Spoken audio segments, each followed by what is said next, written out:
ગાદીમાંથી જ્યારે મોહમ્મદ બેગડાનું શાસન હતું ત્યારે કહેવાય કે મોહમ્મદ બેગડે 20 થી 25,000 સેનાને રવાના કરી હતી ઉત્તર ગુજરાતના ગામડા ધમરોળવા માટે થઈ અને ગામને ધમરોળતા કહેવાય કે અત્યાચારો કરતા કહેવાય કે સોજા ગામની તરફ વળ્યા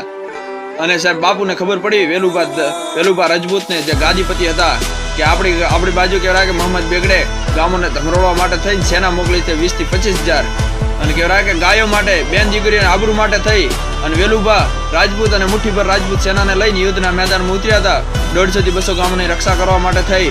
અને કહેવાય કે એટલું ઘમસાણ યુદ્ધ હતું કહેવાય કે રેતનો એક દોણો પણ સાહેબ કળાતો નતો એવી સાહેબ લોહી ધમરોળો રેતને કરી નાખી હતી અને કહેવાય કે 20 થી 25,000 માંથી 10 થી 12,000 મુગલોને કાપતા કહેવાય કે વેલુભા દરબાર યુદ્ધના મેદાનમાં અને કહેવાય કે પીઠ પાછળ ઘા કરી પોતાનું મસ્તક કાપી નાખે છે મુગલો